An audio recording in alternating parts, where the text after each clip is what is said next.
represents a pivotal turning point in our national history. Let it not be lost to us that the fundamental Kenyan problem is economic, not merely political.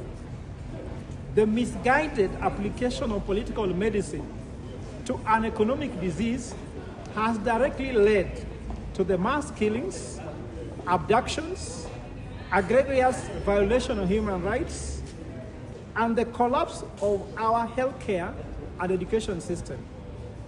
This has tragically made the current administration the single greatest threat to national unity. We are acutely aware that politics alone cannot be the solution to everything.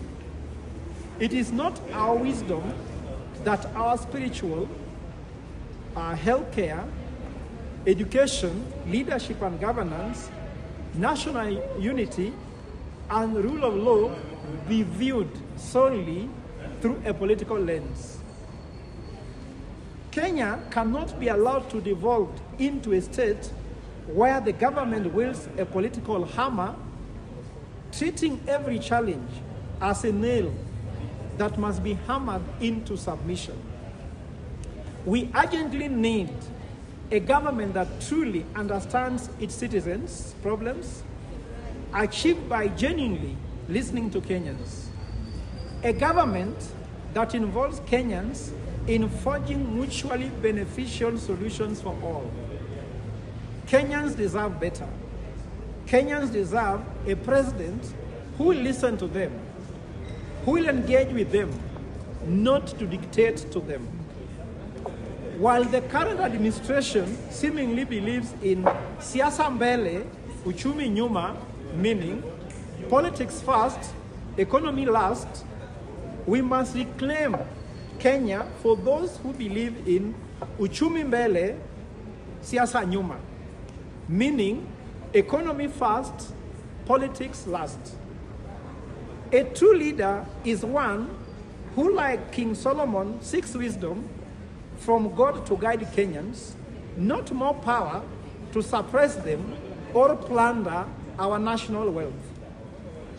The current administration has regrettably violated numerous chapters of our constitution, actually all the 18 chapters.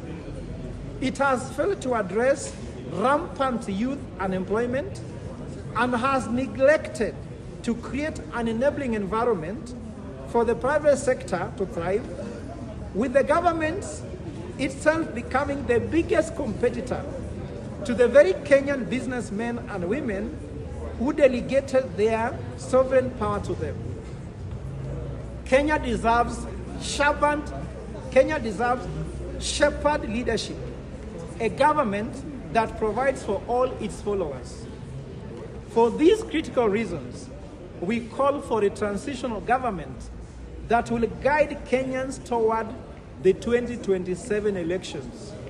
We simply cannot afford to conduct our next election under the current administration, which has compromised IBC and where illicit funds will undoubtedly be used to subvert the sovereign will of the Kenyan people.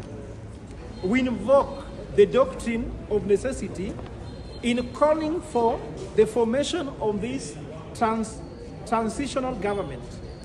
Just as the National Accord invoked the doctrine of necessity in the aftermath of 2007 election violence, and NADCO invoked the same principle following the 2022 elections, both documents, though without explicit constitutional provisions, were passed in Parliament due to overwhelming public demand. We will draft a document akin to the National Accord that led to the formation of the coalition government. Let it be clear, we are not asking for a coalition government or a broad-based government. We are calling for a transitional government comprised of eminent Kenyans who will hold Kenya in trust and organize for the 2027 elections, ensuring they are free and fair. We cannot stand by and watch Kenya deteriorate any further. We'll appeal to the President Ruto to cede his remaining term in office, taking a half term in exchange for amnesty for economic crimes and crimes against humanity.